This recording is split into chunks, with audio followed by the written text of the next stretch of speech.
Welcome to New Friends Cinema, where we get to know each other by sharing our favorite movies. From childhood throwbacks to recent comforts, we walk through the stories together. Keep in mind this podcast contains mad spoilers, and join us at the New Friends Cinema.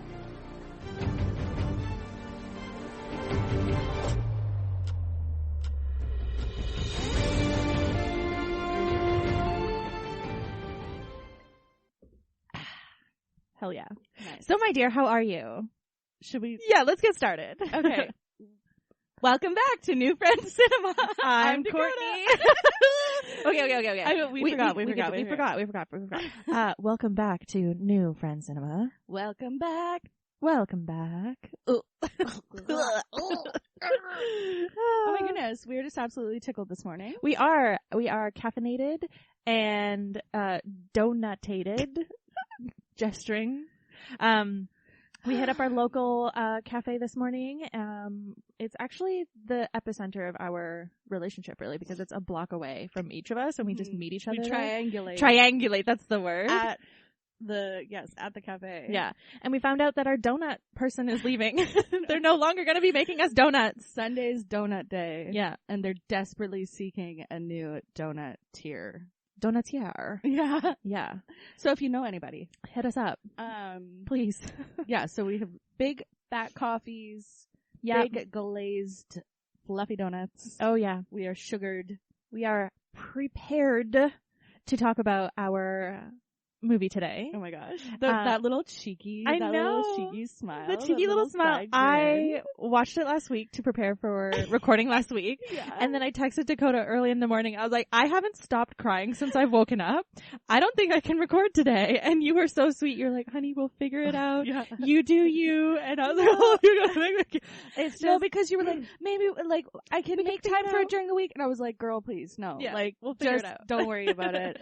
Get your cuddles. Yes. Cry your eyes out, like, please. Yeah. This is, I don't cry. But I also did say, exactly. You'd never cry, so you have to schedule a whole day for it. Yeah. I cry constantly. So you're solid. So I'm solid. You're like, oh, what time is it? Not time to cry. That's late in the afternoon. I was crying last night watching that live D20 thing. Just every time the crowd cheered, I was fucking because we love them. Yeah. Oh. Yeah. Anyway. Yeah. So I watched the movie again last night. Yeah. Because I am who I am, and I just love this movie. Where did you watch it? Did you have to rent it? Okay. I rented it twice. Okay, yeah, because I rented it too, and I would have watched it. But again, it was just on Netflix. No, this is the Wasn't thing. it? You and I have a weird prophetic sense of predicting movies before they're happening and selecting movies that were literally just taken down from Netflix. What the fuck? What the fuck? Yeah. So you're fresh. I could have watched it again, as I was saying earlier before we started recording, was like, I feel like I'm always 1 week away from watching this movie in some direction. Like, I don't need to watch it, but I will watch it, and I love to watch it. Absolutely. Yeah. I was reciting the lines last night, and Ty actually looked over at me. He's like, how many times have you seen this movie?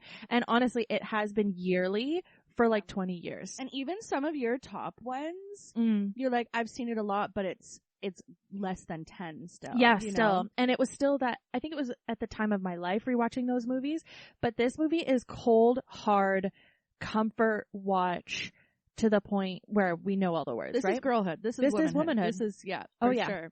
This is you love. watch this with your sister, you watch this with your friend, you watch this with, any woman you know. You watch it with the man you know, you look at him side-eye the whole time, and you go, this could be you. What color eyes do you have? Yeah. One green eye, one blue. I watched it with Emily last week. Oh, shout out Emily. And it was really cute.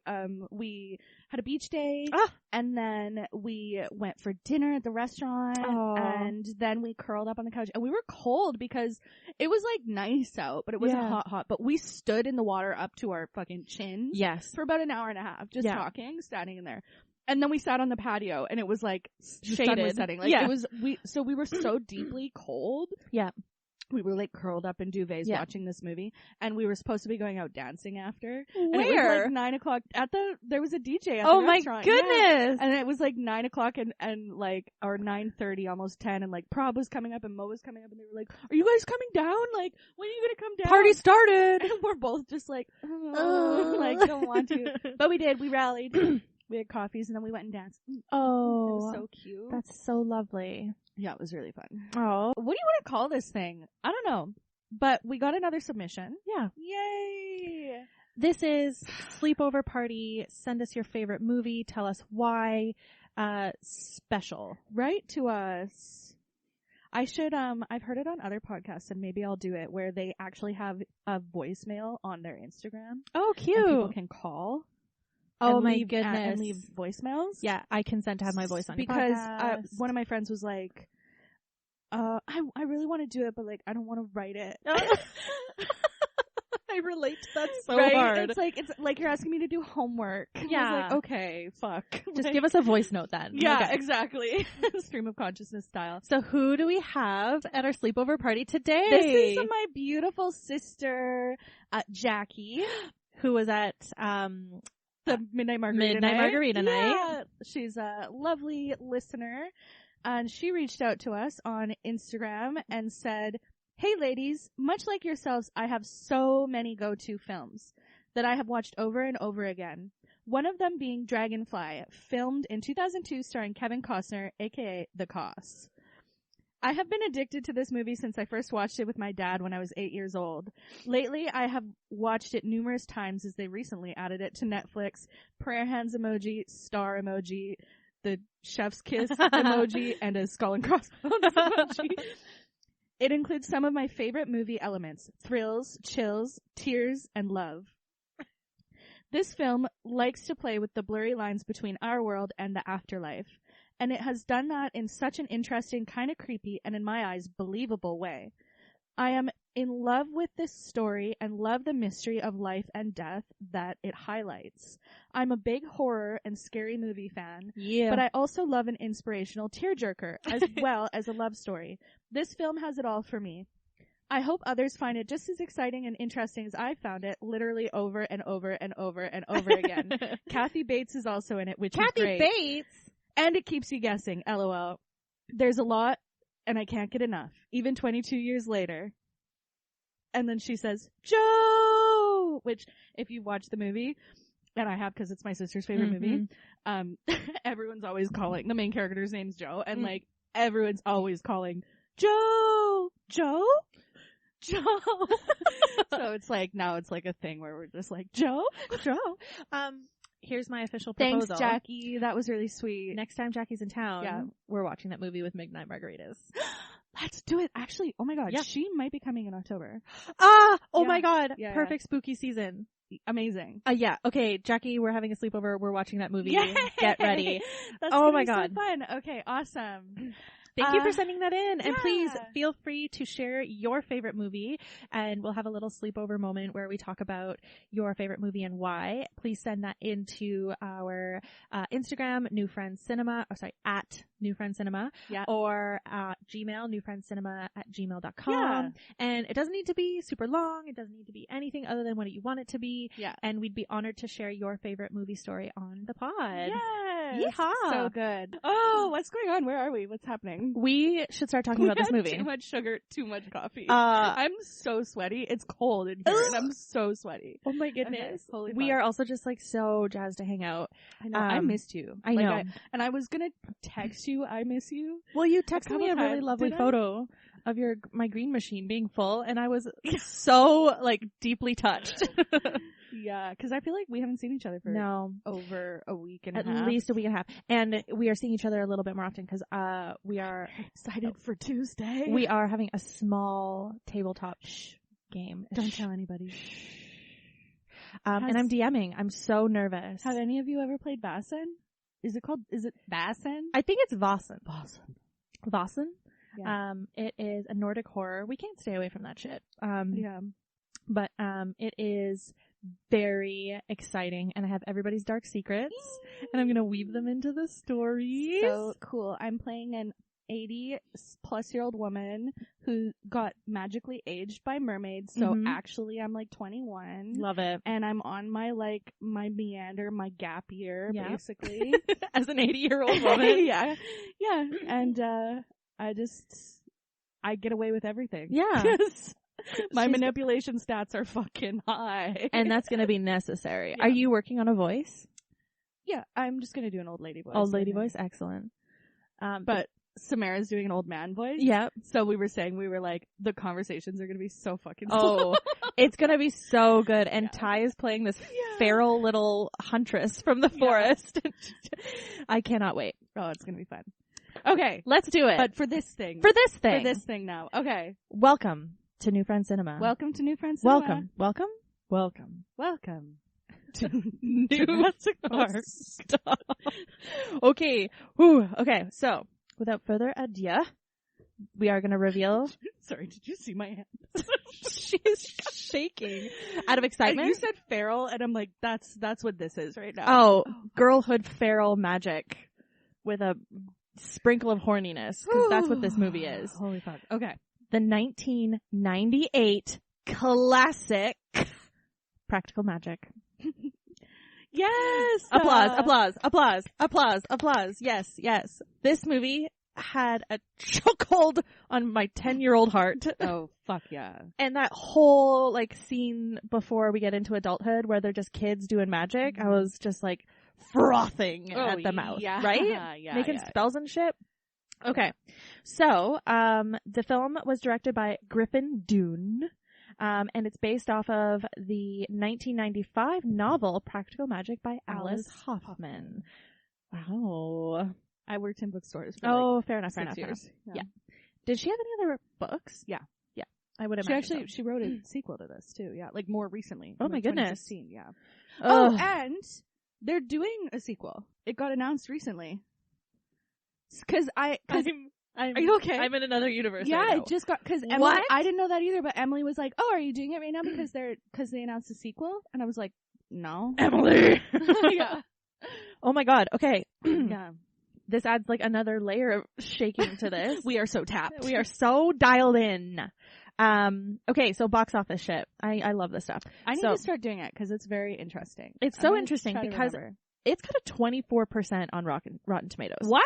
I know. See, I'm sure the only people critiquing movies online are men, right? Yeah. They're like, I hated it. Because the men were trash. They didn't have the lead role. Practical Magic opened number 1 with 13.1 million in ticket sales. The film went on to gross 68.3 million worldwide, and it had less than its 75 million production budget. So our lovely movie did not make the money that it needed to make to bounce back. Uh-oh. I know. And I read a lot about how they built that house from scratch. They did a lot of filming on like sets and stuff, but that house on the water there, they had some spooky shit go down while filming that exorcism scene later on. Okay. Spoiler alert. Yeah, too many women in one room connecting to their power. Who knows? Yeah. Like I said, Rotten Tomatoes has an approval rating of 24% with an average score of 4.8 out of 10 based only on 98 reviews, okay? What? It only has 98 reviews? Yes. That's so We need funny. to get on there and just start making like alter egos, just being like, this is the best movie I've ever seen. Womanhood, girlhood defined. What the fuck? Okay, but please, if you love this movie, let us know in the comments or just tell us. We need reassurance that we're not speaking into a vacuum here, okay? Yeah, totally.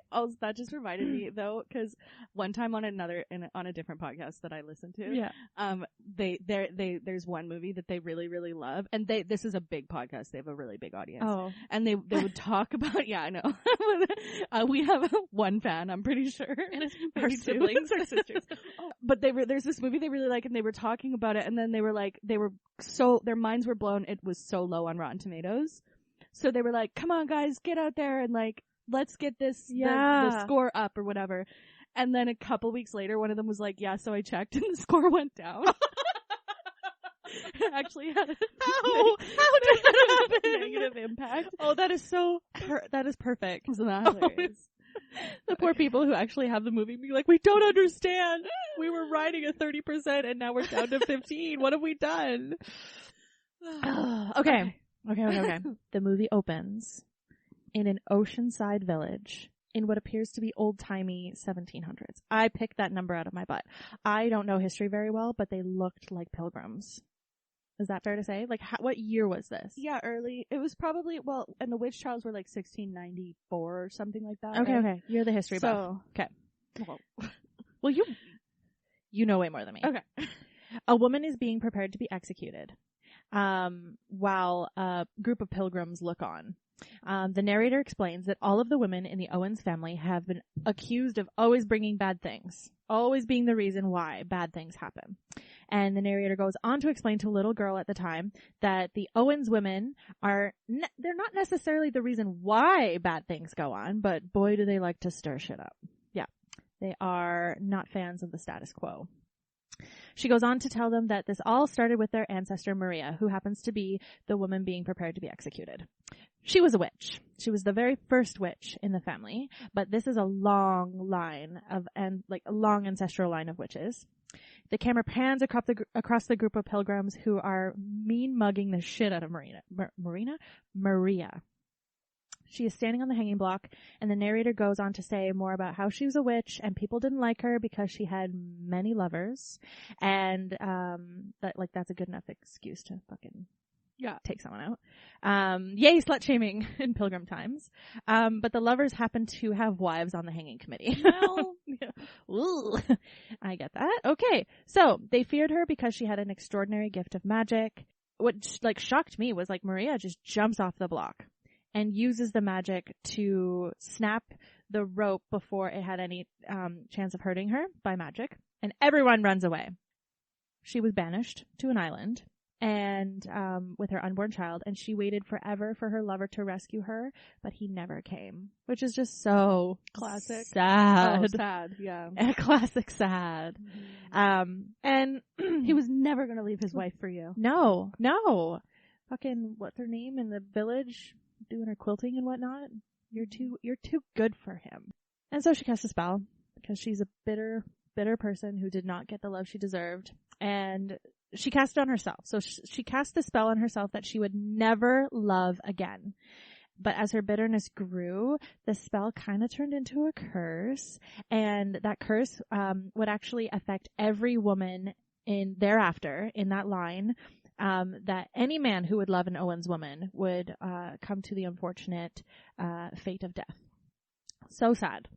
And as this is being explained, we then see this beautiful little family playing on the beach, and a small girl asks the narrator, her aunt, "Is this why Daddy died?" And the great aunt explains that her mother knew that her great love would die as soon as she heard the ticking beetle sound. That was just basically ticking down to the point where the curse would take him out. And when you hear the sound of the death beetle watch, your man will die.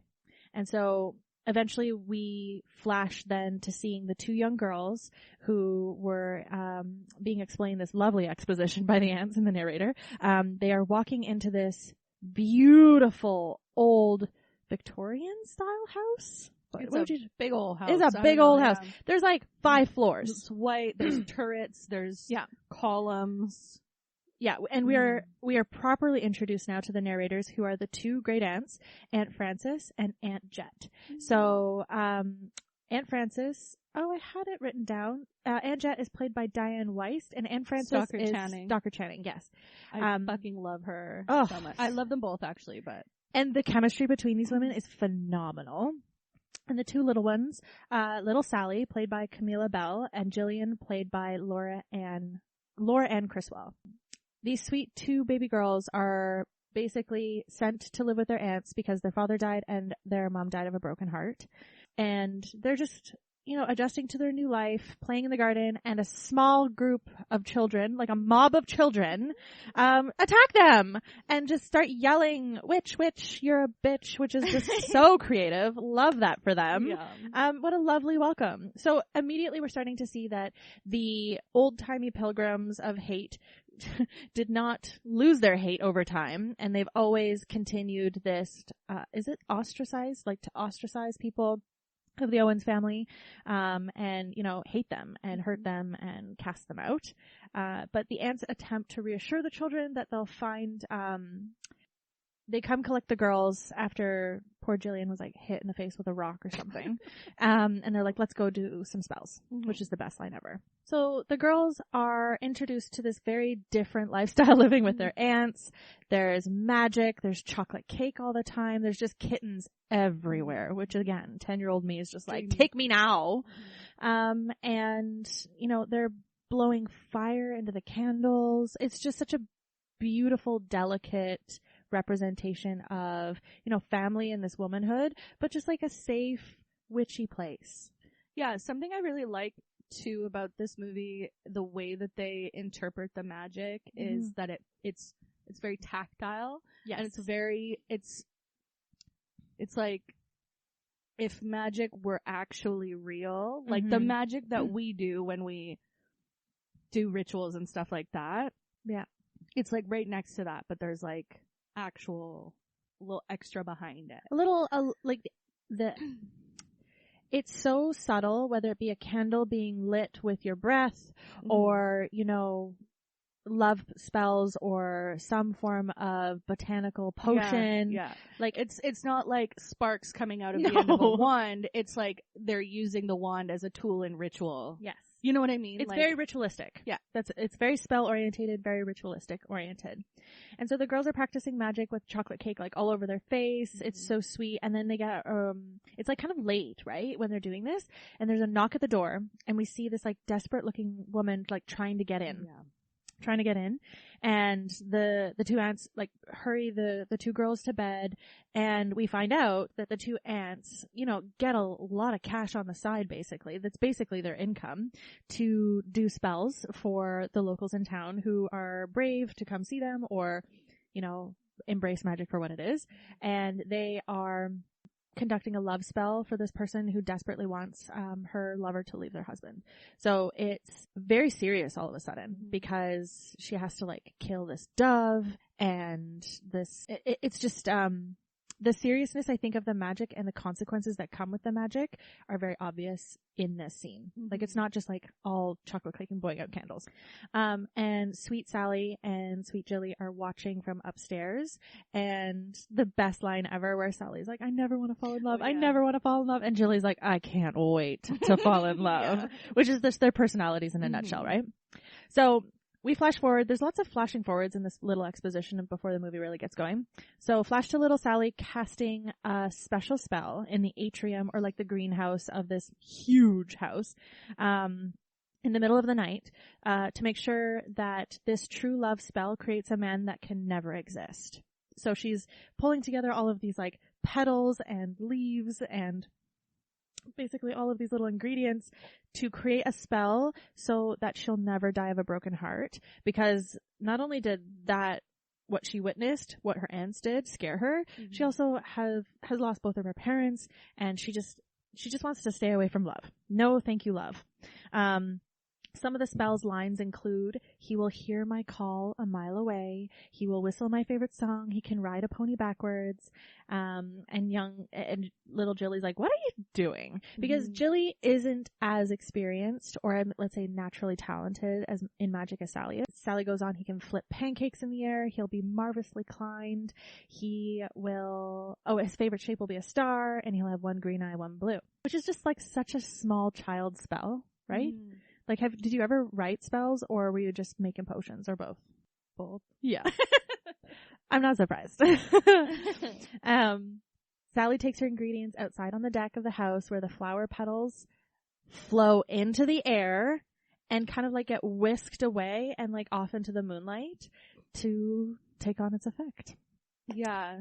So she was like creating a man that couldn't possibly exist, right? Yeah. Like that's kind of the thing. That she was would be like her true love. Yeah. So she's like, he can't exist. Where it's like, well, you maybe could have a few more things. But again, she's like 8. Yeah. What else would you add? Well, I'm just saying those are all like pretty realistic things. Yeah. You know? Like, flipping pancakes is not necessarily a quality that is not as frequent, I suppose, or like blanking on the words here. Maybe, but as a kid, she's like, she can't do it, so yeah, give him another arm at least. Like that's like, or maybe like I don't know, horns. Like, that doesn't exist. Yeah. Wouldn't stop me, though. So, flash forward to the girls are now teenagers. Jillian is throwing a giant bag over the deck, and a giant burly man down there catches it, and they're all giggly.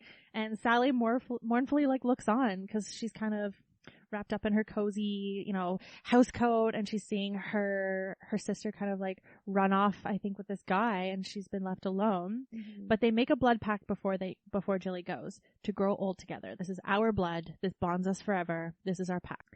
Flash forward to a few years later again. Sally, Jet, and Francis are walking down the small town streets of this like beautiful seaside village, waving at people who are literally running away. I think Jet's just like, hello, oh hi dear, how's it going? And people are like turning their heads, and like parents are like hiding the eyes of the children, just like, don't look at them. And the aunts, their fucking fashion is so good. I love the parasol, the lace. Yeah, it's everything. Yeah, they are beautiful creatures who don't give a fuck. Mm-mm. Like, people hate them. They're so sweet. And obviously they're just doing their thing. Mm-hmm. Doing their thing. Sally's going on and on being like, I just want a normal life. All I want is a normal life where people don't look at us this way, where I can, you know, meet someone, raise a family. Move away then. That's like, probably an option. Like, I don't know. New York is calling, girly. Like, go. So in this moment, we have the very first exchange of like goo eyes between Sally and this like apple salesman, fruit guy. I wrote down fruit guy. It's apples only. Apples only in this house. Green apples. Green apples. And so there's like this exchange where Sally and Apple Man like make these like goo gaga eyes, and the ants go, oh, okay. Mm-hmm. And back at the house, the ants are scheming, and the clocks strike on the hour, and Sally like gets up from gardening in a trance and just starts booking it. No, she's prancing. Oh, it's a prance. Sprint. She's running. She's sprinting, but prancing. She prances so much in this movie. Yeah. Have you even said did we say who they are? This is Sandra Bullock. Oh, fuck me. Yeah. I've introduced everybody except the main characters. God damn it. And these women are iconic. Okay. Sally is played by Sandy B. Icon queen Sandra Bullock. Fuck. Miss Congeniality herself. Yeah. Oh. Jillian is played by fucking Nicole Kidman, okay? Yeah. Jesus. They needed no introduction, that's why. Exactly. I just assumed all of you knew who God. I was talking about. Dakota's crying right now. Oh my goodness. Okay. But yeah, Sandy B doing that prance, her arms are like this, and she's like the little T-Rex arms and her running. Hair. Her beautiful long hair. Beautiful hair. And she's like in full garden gear, right? Mm-hmm. So she's got her rubber boots, dirt's like all over her face, and she's prancing it, but booking it into town. And there's just like a herd of dogs, or like a pack of dogs behind her. Like she's feral and hormonal and just going to get that man. Fuck. And the song, This Kiss by Faith Hill is playing. This kiss. I remember when I was a kid listening to this song, like, cause it was really big when I was a kid, right? Like, yeah, huge. And my mom loved Faith Hill, but I remember I had this cassette and listening to this song. I always felt like as a kid, this song is what love would feel like. Oh, it's so just like joyful and light, and yeah, this song is what love feels like. Well, I thought as a kid that's what it would feel like. And does it? Sometimes. Or is it more like a Guar song? No. Empire Records. Sometimes. Yeah. It's a many splendored thing. So again, we flash forward a couple of years. 2 years later. 3 years. Which doesn't add up for me, but it's okay. They have kids. The kids are like 8. I think he impregnated her that day. That day. On the road when they were kissing. Still doesn't account how the kids are like 8. I think they were younger. They're 3 and 5. 3 and 5, whatever. So Sally is going on about how in love she is. And a lot of this movie is narrated through Sally and Jillian's letters back and forth to each other. So Sally is writing a letter to Jilly saying that she's just had her 3rd anniversary, 2 kids later, no more stones are being thrown at them. They're walking around the streets. People are like not yelling horrible like obscenities at them. She has her normal life. And she said it. The thing that you obviously don't say in a movie is, I'm very happy. And you know something terrible is going to happen. Everything's perfect. Everything is perfect. I have everything I ever wanted. And it's the first 15 minutes of the movie. Yeah, I can't imagine anything terrible happening. But now we flash to Jillian, who is living it up poolside in Arizona. I wrote California at first, but then we find out later. And she is having a blast. And so if we imagine Sally as this like sweet, lovely, small town woman, Jilly is this sensual, almost party girl, but down to clown, wants to do all sorts of things, travel all over the world. Yeah, she's never had a job. I don't think so. No. She's the kind of person who would just like show up at a party and make friends with everyone. She just bounces around. And they're like, do you want my house? And she'd be like, oh my God, thank you. She's got that magic. energy. Yeah. Well, fuck. Yeah. she's also got magic. Yeah. So Jillian is now like telling Sally in her letter while we watch her like dancing around the pool. She's living her best life, and we're introduced to Jimmy Angelo. Angelo. I only have 2 words. Jimmy Angelo. A very suave man who just seduces the crap out of Jillian. Like I think later on in the movie, she calls him a Dracula cowboy. Which is like the best, very accurate apt way of describing this man. Is this when she's like walking down the hallway in that house and it's like red lighting? And red lighting. I was watching this with Emily and she was like, "That's the longest hallway I've ever seen. What is this house like?" And if you really look, it's like the hallway's going from one end of the house to the other, like with no doors. You know what I mean? Like it's just a long fucking hallway. Man. Anyway, architecture in Arizona. I've never been. I was like, it's a bungalow. It's a bungalow. That's literally what I was about to say. I don't know. I don't have bungalows. He's having a sexy wild time. And flashback to Sally, who's in bed with her husband and both her kids, and she can't sleep because she hears the beetle. Oh no. Yeah, it's happening. Well, and she can't sleep. And the next day she's digging up the floorboards, trying to get this beetle. Also, though, those floorboards come up and it's just like big pieces of wood and like dark holes and shit. They just slapped that house down on nothing. The well from the ring, like fucking Samara's down there. Like what?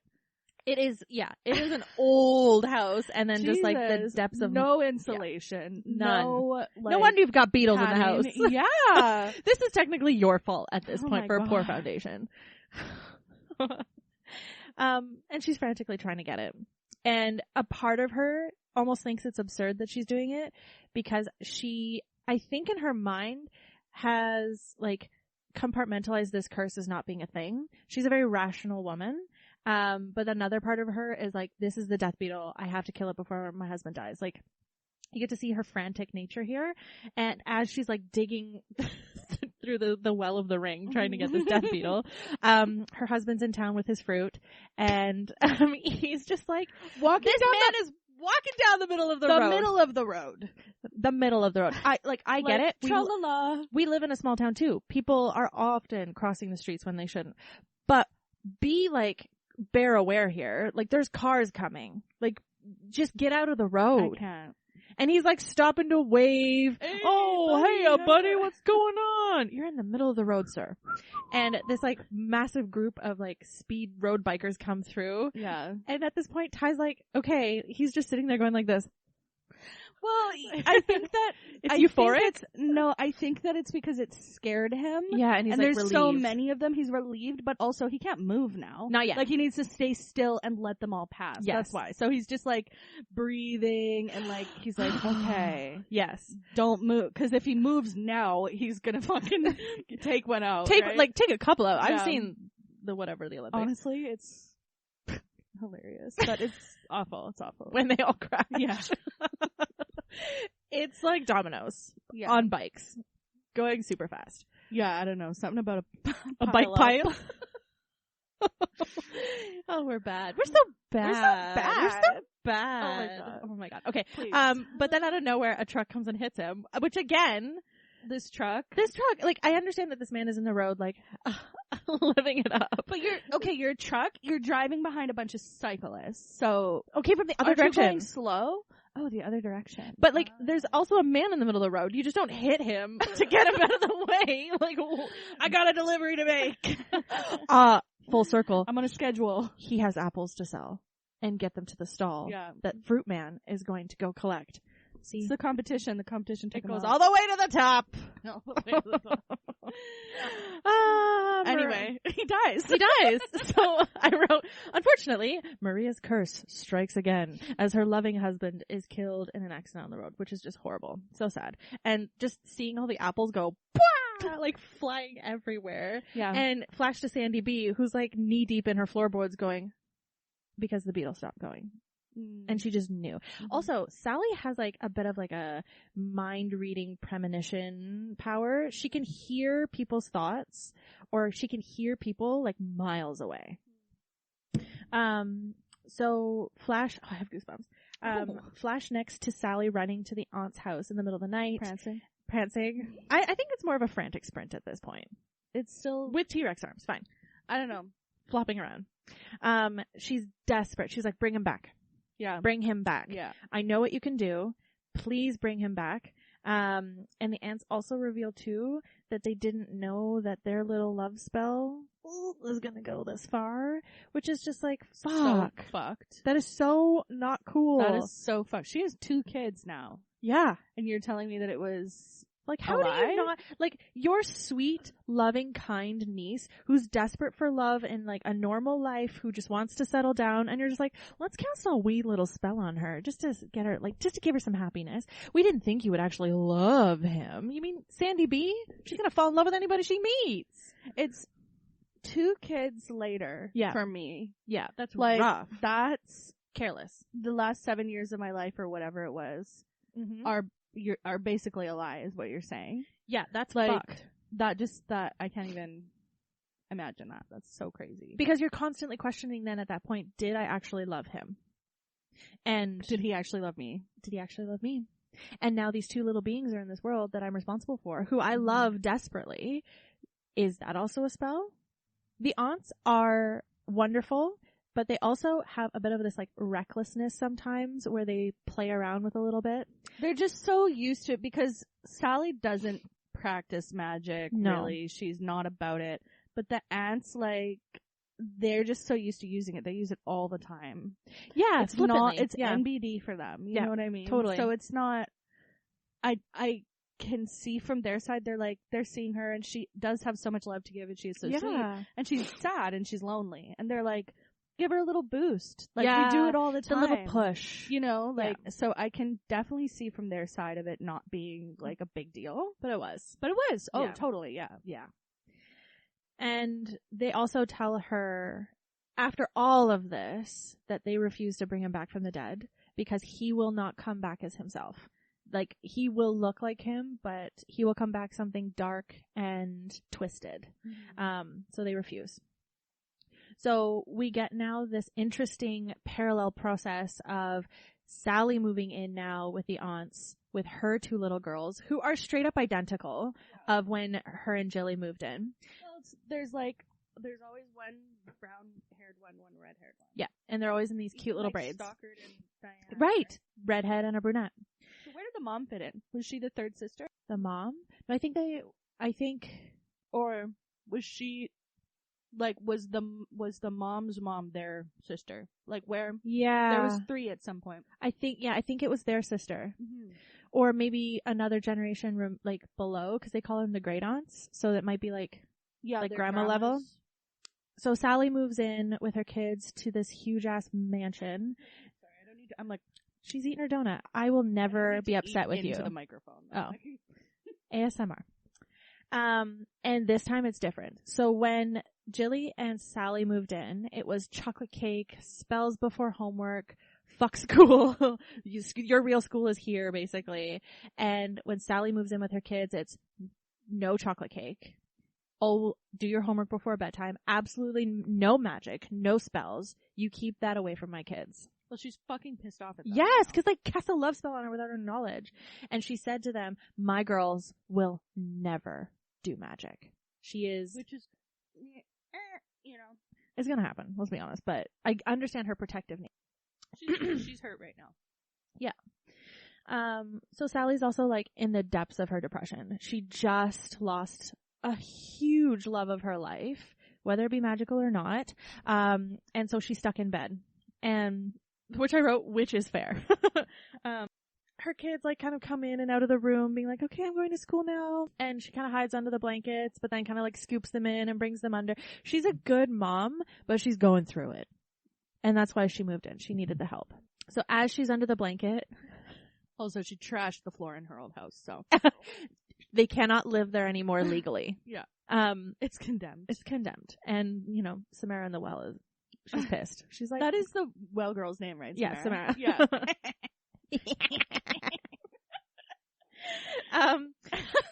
As Sally's under the blanket, she's looking at the scar on her hand from when she did the blood pact with Jillian, and she's just thinking of Jillian, and she's like missing her, fondling her scar. Flash to Jillian in Arizona, also looking at her scar, and being like, "Oh, Sally, I miss you too," because they have like a mind connection. Yeah. Jillian and Jimmy are. I think sometimes they can even just like whisper into the scar and then the walkie-talkie style. Yeah. Hello, is this thing on? Jillian and Jimmy are macking, but she wants some space. He's all over her. He's oppressive. He is the step beyond codependent and into just like smothering her with like love and attention and just will not leave her be. And she's kind of over it. Yeah. So Jimmy goes to the bathroom and she spikes his tequila with belladonna to knock him out so she can leave. Red flag. Yeah. Ultimate red flag. She does it all the time. Yeah. Yeah. And she's like, it's the only way I can get him off me. That's the only way to like have some sleep. It's like, what? Girl. Yeah. This is not, I wrote, not a healthy dynamic, but no. Okay. So she knocks him out and she packs the car to go see Sally. Jillian returns to Sally and they have a very sweet sister reunion where not only did they have like this like sharing of stories and support and emotional like connectedness, Jilly's like, you have 2 girls. You got to get your shit together. It's time to get out of bed and get going. Yeah, she says, she mentioned something about like, could you forgive mom? Yeah. Like because their mom grieved herself to death, basically. Yeah. And I think that her being like, do you forgive her? Do you want to be like that? Do you want to be like that? Or that? do you want to show up for your kids? Was like really what she needed to hear. Yeah, it's some real harsh truths coming down her way. We get to see here that Sally's got some dreams. She wants to open up this botanical shop where she makes potions and lotions, and it was kind of like her husband's like dream too, to open it up with her. And Jillian shares about Bat, Dracula, Cowboy Man, Jimmy Angel Love. And Sally's concerned. Yeah. She's like, girl, that is not okay. Like, you have to knock him out to be able to get some personal time.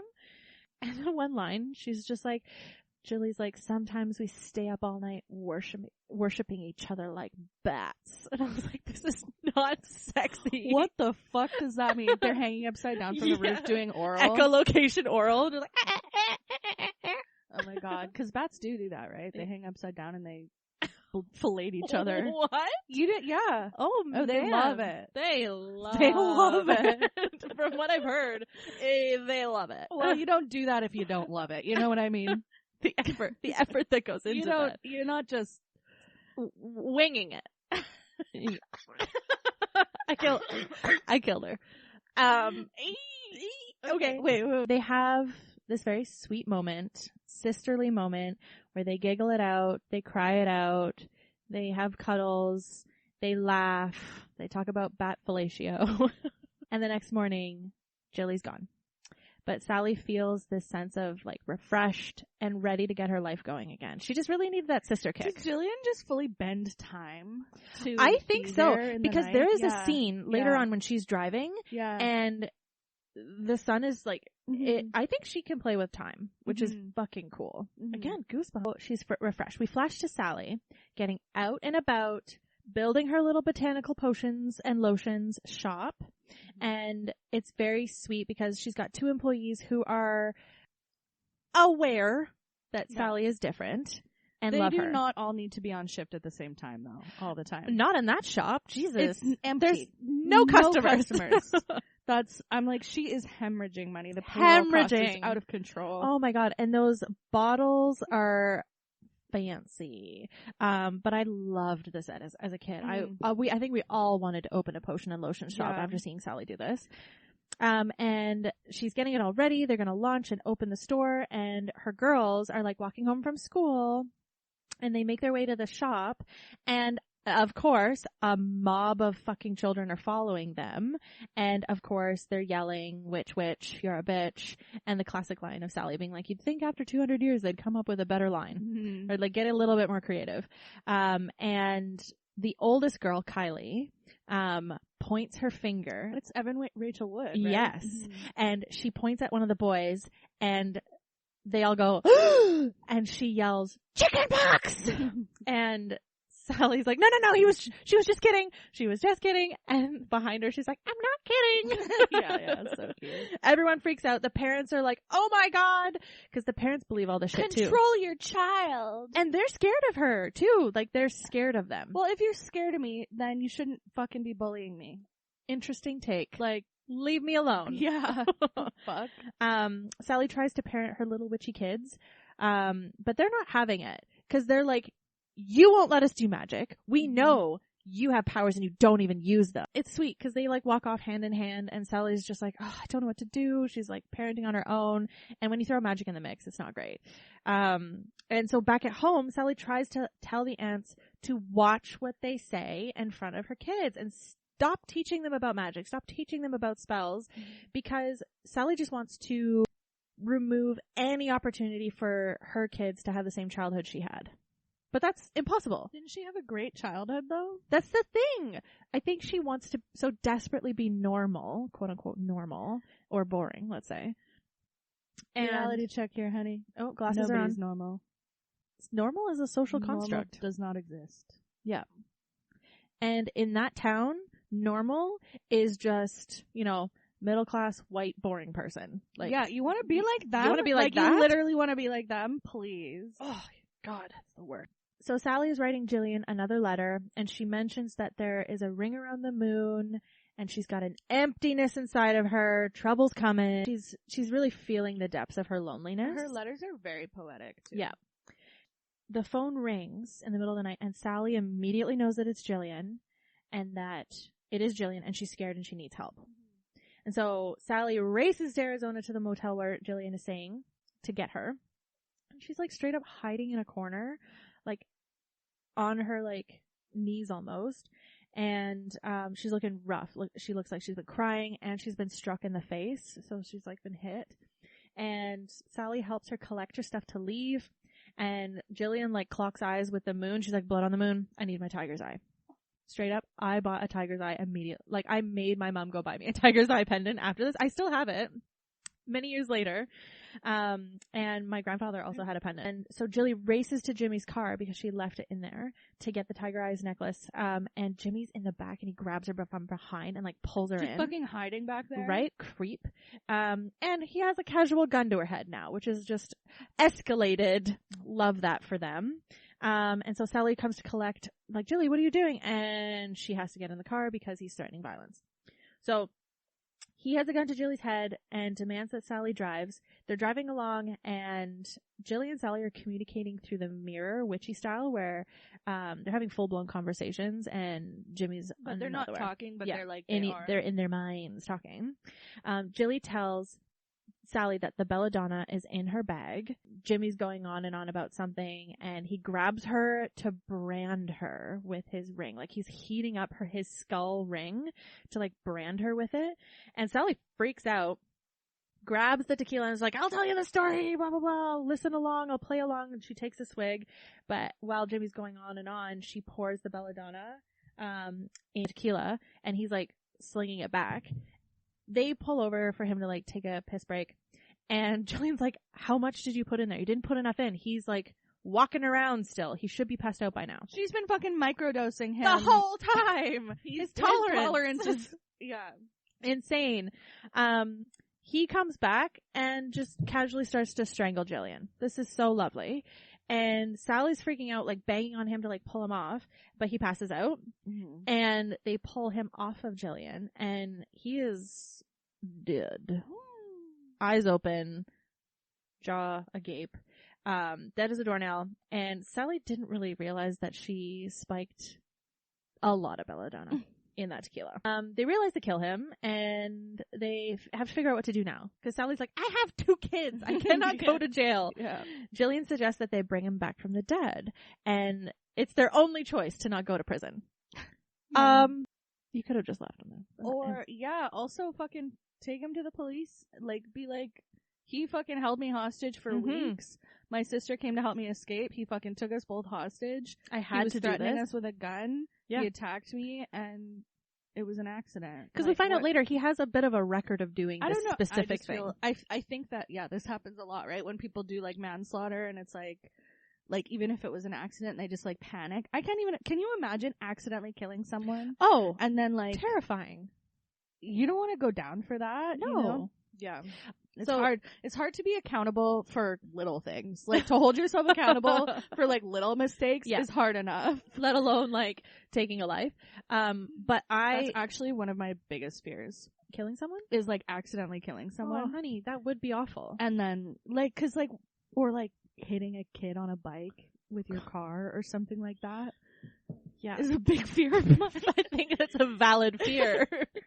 But I get it. It's like this fear of having this burden. It could happen at any time. No, I totally get it. And it's like, and it would change your life. You're not a reckless driver. You never drive inebriated. It's just that, like, split second, a ball rolls into the middle of the road and you're like, seeing it slow motion, be like, no! Yeah. The burden of taking someone's life is horrific. And Sally and Jilly decide, well, let's bring him back. Yeah. So they drive the body back to their house. Yeah, because Jillian's like, he's already fucked up. Like, he's literally already evil, so we bring him back, like, spade's a spade. Just send him on his way. Yeah. Slap him on the ass and be like, okay, no more branding, okay? Get out of here, you crazy kid. So the aunts and the girls are actually away at the summer solstice, which is so sweet, because before this all happened, Sally's just like, they're not going to dance naked under the moon, okay? And the aunts are like, sure, we won't do that. And so the house is empty, fortunately. They drag this douchebag into the kitchen, hoist him up on the counter, and they begin to collect all the ingredients they need for this necromancy spell, basically. So they conduct the spell the best they can. Sally knows what she's doing.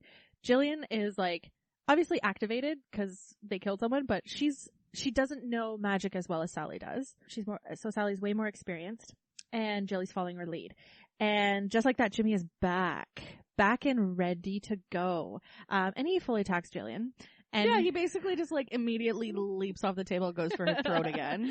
And like, he yells, whatever he was doing when he died, he's just, like back in that moment, yeah. And I want you to be my wife! My wife! Yeah. Sally knocks him out with, like, a frying pan or something. Yeah. But, like, so he's undead, but somehow they manage to knock him out. They decide to bury him in the yard. I mean, which in my opinion is like, why didn't you just do that first? Just bury him in the yard. Yeah, you also live on an island. Throw him off a cliff. There you go. I don't know. Honestly, they should have done that in the first place. And they agreed to tell. Okay, also, sorry. They bury him, like, in the front yard. Like, right next to under the gazebo. Under the gazebo. Yeah. Like, right next to the gazebo. So weird. Mm-hmm. They have a big property. They have a huge property. They're on the ocean side. Like, they could have done something a little bit more creative. Dangerous cliffs right there. But for the sake of the story, they bury him literally next to the front door. Right. And they agree to tell the aunts nothing. Secret. The next morning, the aunts return with the little ones, and of course, they danced naked under the full moon. Yeah, they loved it. Are you kidding? I'd be all up in that. Not now, because I'm very uptight. But as a kid, I'd be feral and naked, let's say. Also that ankle. Oh, I'm trying. You can shimmy. I'll shimmy. I'll do the electric slide. Oh, Prab and I are going to sign up for a dance class. Cute. Yeah. Which kind? There's a salsa class that's 5 weeks in October. I think Ty knows the instructor. Oh, yeah. Yeah, she's great. You'll have such a blast. So, I'm excited. Can I watch you dance? How cute is that? Is that weird? If I, like, sit and watch you we'll dance? We'll do a recital for you after. We'll come over to your house please, and please. dance for you guys. Yeah. And yes, and we'll have a little intermission, and then... I think we're only going to learn one dance, but... Okay. Anyway, go. Oh, I'm so excited for you. Oh, you're going to have so much fun. That's romantic. So the next morning, the aunts returned with the little ones. They danced under the naked full moon. They had a wonderful solstice. And the kids freak out because they're meeting Jillian for the first time. Which is, like... wild. Okay, Jillian ran away. You know, she's living her life. But, like, it takes you... Like, you can literally bend time. Literally came out. It takes you 45 minutes to get home. You can't fucking come home. Yeah. Your only sister gave birth twice. And you're not coming to visit or meet them? Or, like, was she at the wedding? Probably not. Like, that is so, like, yeah. Jillian is very self-absorbed. Like, that is so crazy to me. If Sally is normcore, Jillian is only thinking about Jillian. Holy shit. Yeah.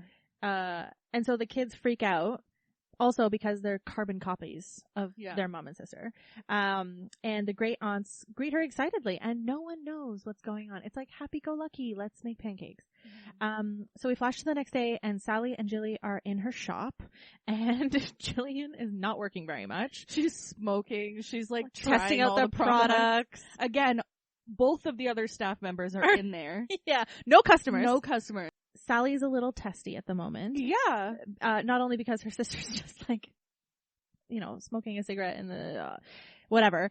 It's phone tree day at the PTA. Yeah. I heard your eye roll from over here. Sally never gets picked to be on the phone tree because, quote, she's different. And the other moms are bitches, apparently. And this PTA shit is my fucking worst nightmare. Because it's just literally this cliquey ass stuff going on. You're trying your best to fit in. Nobody wants to give you any kind of chance. It is awful. So my worst nightmare is accidentally killing someone. And your worst nightmare meeting.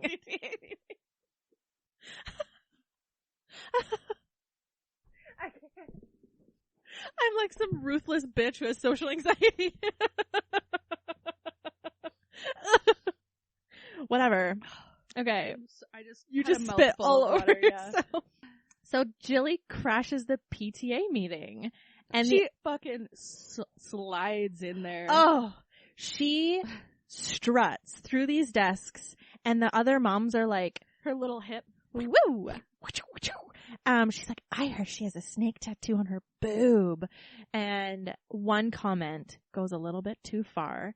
And Jilly like whips her from across the room with magic. And Sally's like, stop, don't do that. She's like, what? It's not me. That wasn't me. In this process, Jillian interrupted the lead mom going through the PTA phone tree, listing off basically all the names that if an emergency, the lead mom would go down the tree and call everybody. She like started from the bottom. Yeah, and now we're here. And so set you up, you fucking spiked it. Ooh, the lead mom. Were you a volleyball kid? Oh, honey, you were, right? I was on so many teams. You're tall. Yeah. I'm like Avery. Like you get to a certain height and you're not allowed to not play volleyball. Yeah. Is basketball too much running? I can't do that. No, yeah. Volleyball is like, I'll just jump real high. Stand here and jump, yeah. Stand here and jump. So the lead mom is about to reveal the last name, the ultimate mom name. And every one of the votes is Sally. Yeah. Sally. And she can't believe it. 'Cause she's like, that was not She's the like, way it no, was. I rigged this already. I rigged this. And Jillian goes, no, that was me. Yeah. Which was so good. Aww. So good. So here we also see it's like, she does really love her sister. Mm-hmm. She's self-absorbed. Yeah. But she knows when to come in swinging. Yeah. I love that. And I think, like, because the other thing, too, like, I think Jillian can see how fucking petty and stupid this is. Oh, and how important it is. And to her Sally. sister is in it. Yeah. And cares about it. Yeah. So for Jillian, she's like, no, this is dumb. Yeah. I'm gonna just fuck with it. Fix it for her. Because it's like, it was going to be fixed. This. Like, and it was going to be fixed in the other direction, so Yeah. might as well have it sway in Sally's favor. Totally. Sally is now the head of the PTA phone tree. Which is like, you don't want that job. Nobody wants that job. I mean, golly. Anyways. Golly. Goodness gracious. Back at the house. Toads. Everywhere. No Mr. Frog. No Mr. Frog. Only Mr. Toad. Yeah. They are like emerging from Jimmy's burial site.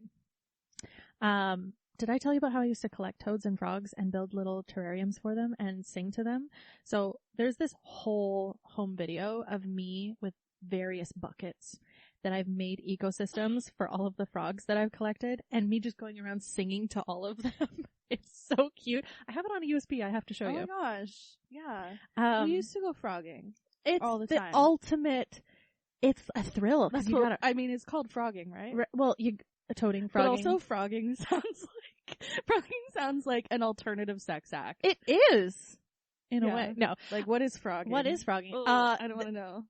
You're on hands and knees somehow, that's for sure. And somehow you're getting height. You're jumping high. And what happens afterwards? That's for the frogs to know.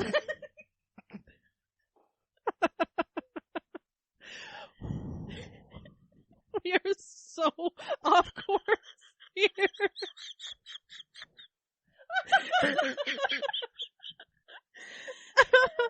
Okay. Send help. We're never gonna make it. This episode is all over the map. Thank you for sticking with us. Okay. So toads are everywhere. Picture it. I am. But I'm imagining like full-grown men in toad costumes having like these horrific on each other's shoulders, like sex acts in the front yard. Okay. Oh. Okay. It's in the middle of the night. Jilly wakes her sister up, Sally, for midnight margaritas. Because she hears the blender. Yeah. Yeah. Do you hear that? No, not the toads outside having ridiculous sex. The toads. The toads are in on it. They have little margaritas too. The gals are having what I assume is a bit of a tradition because like Sally immediately knows that it's midnight margaritas and they're squealing. They're having a good time. Midnight margarita! Yeah! And they're drinking and dancing and laughing. And fun fact, they were actually getting drunk. I know. Isn't that fun? Yeah. So Nicole authenticity. Yeah, Nicole Kidman brings a bottle of tequila and the women, acting the scene out are just having a blast dancing. And the chemistry is so palpable in this room. This is a lot of people's favorite part. Yes. Before what happens next. But because it's just like that authentic. The joy. Yeah. And you can just see them having a blast. It reminds me of when Jackie was here. And we had our midnight margaritas. Watermelon margaritas. Oh my god, that was so we were much fun. squealing with pure joy that night too. Because there's just something silly, obviously, about tequila, which, side note, tequila's my favorite. But it's the silliness. It's the unafraid sense of comfort that obviously we have together as friends. The fact that your sister was here too and we were just laughing and just having a ball. Just throw on some tunes, sing along, dance. Yeah. My greatest wish is for every person in this world to have those moments because they're so special. Yeah. They are. Yeah. And I was so hydrated because you milked that watermelon for all it was worth. I did milk it. I fully milked it. Yeah. Oh. Yeah. That was great. It was just so sweet. Again, there's this tradition, this history of them having these moments with each other as a family, as women, as witches. They all get together and they're taking shots while Jilly reads Sally's future on her palm.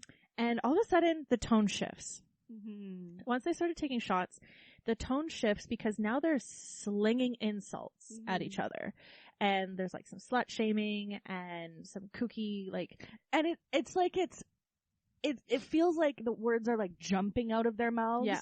Like the way they're opening their mouths and they're like they're burping it out almost like they're like, ah! And then they're kind of like covering up. They're like, holy fuck. Like, where did that come from? That's not me. Yeah. And, something is off and the ants start singing the same song Jimmy was singing. Always on my mind. That he died. You're always on my mind. And where did you get this? Someone left it on the porch. We fucking killed that. We killed that. We're stars, baby. We're stars. And your neighbors get to hear it all. So, rightfully so, Sally and Jilly freak the fuck out because they're like, where did you get this? And it's obviously Jimmy's tequila. It's his brand too. Like they're just realizing it's his brand. It's his brand. And the insults kind of start to make sense now because the hateful spitting of those words are all Jimmy.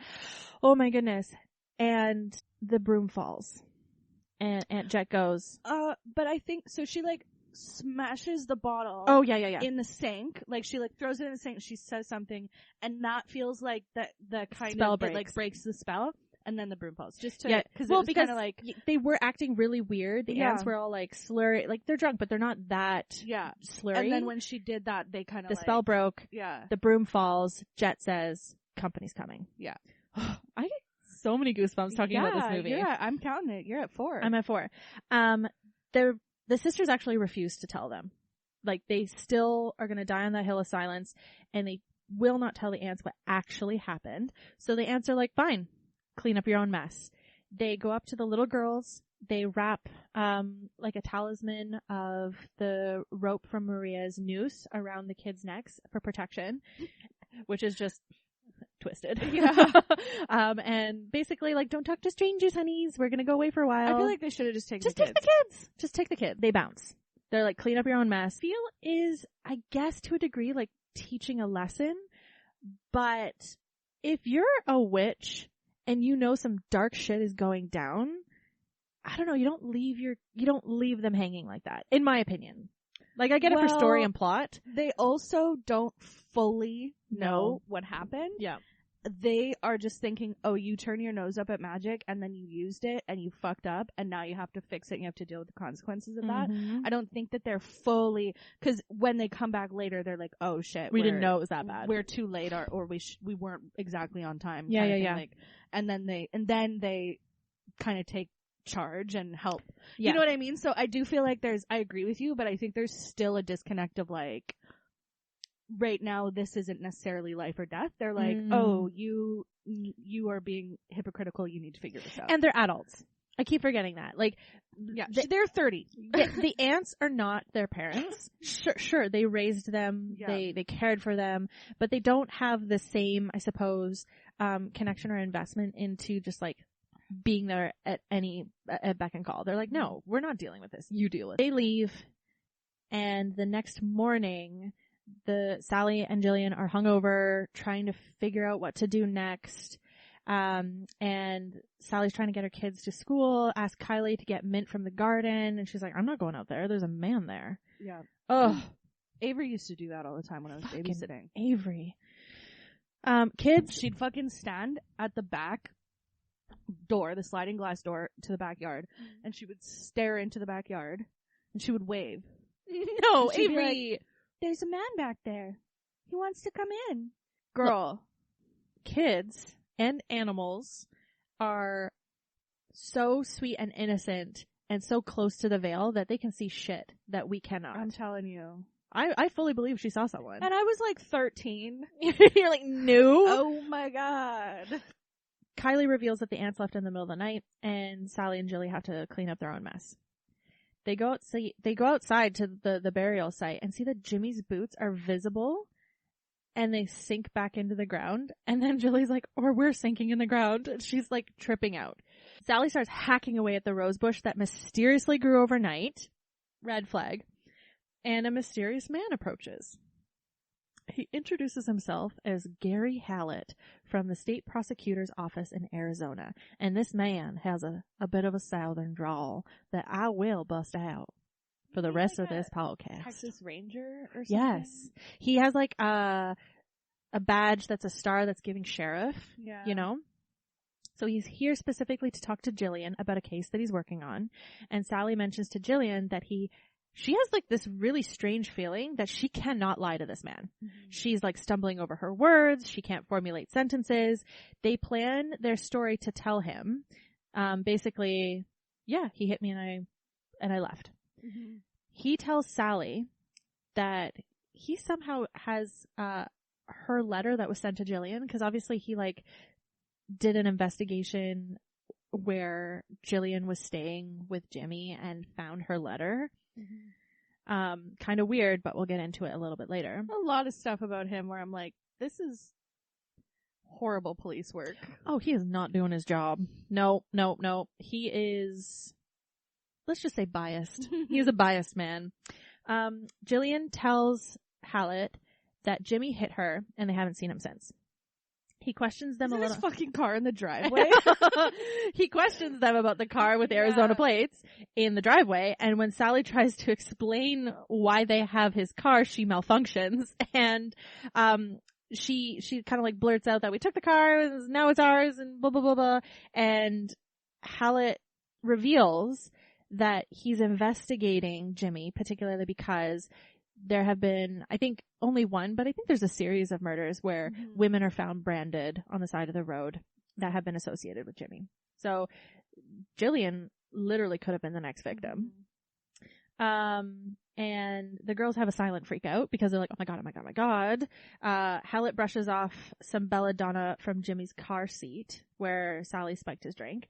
And the car gets towed away, and he continues investigation in town by interviewing all of the locals about the sisters. And you know all of these fucking locals have stories to tell about them. Mm-hmm. Oh, they're witches, they dance in the moonlight, they collect frogs, and you should see what they do with them, stuff like that.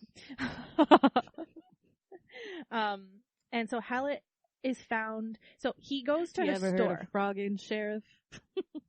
You want to know what goes on up there. Actually, they don't have a southern accent. It's fine. So Hallett goes to the botanical potion and lotion shop, interviewing the employees who are both there again, not doing much. And he asks if he can come back the next morning, Sally, because Sally's like, look, you've interviewed everybody I know. Just like come back to my place and we'll talk more. There's obvious sexual tension between these two. It's in the air. It's thick. And so back at the house the next morning, Jillian and the two kids are preparing for Hallett's arrival. And Jillian is telling the girls, we have to banish the bad man. The bad man is here. We have to make him go away. So they're pulling together all of the ingredients for a spell to put in the maple syrup because, they're having pancakes. And while they're brewing the spell, Kylie reveals to Jillian that she found her mom's diary. And there's a love spell that she created when she was their age. And Jillian tells the girls that their mom created a man that couldn't exist to protect herself from love. And then also Jillian tells this beautiful story of what love feels like. Nailed it. Thank you. Third time's a charm. And it's like, have you ever closed your eyes and put your arms out and you spin and spin and spin and spin and spin? That's what love feels like, but you know you're going to fall down because you're not grounded and you're going to fall. And Kylie goes, I can't wait to fall in love. Wow. So it's a bit of a full circle there. The cop, Hallett, arrives to find out they're having pancakes for breakfast. Jilly instructs the little ones to distract the cop. And Sally chats playfully with Hallett about how she's a witch that makes soap.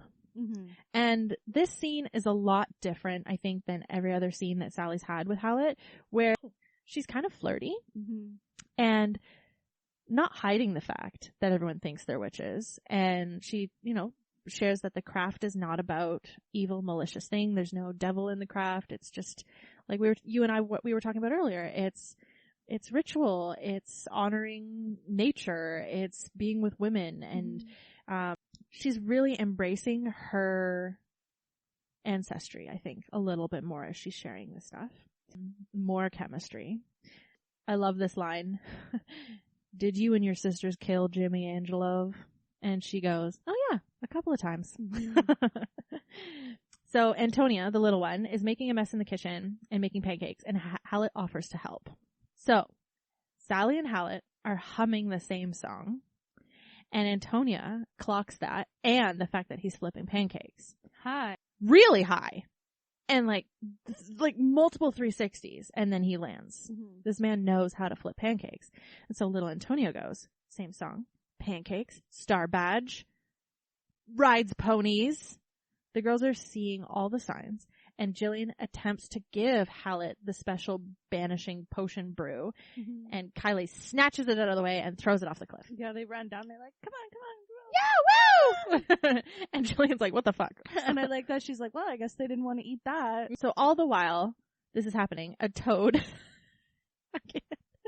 I just keep seeing a grown man dressed as a toad spitting out the ring. Okay. A real toad. A real amphibious toad. Yeah. Spits up the silver skull ring. Blah. Jimmy's ring.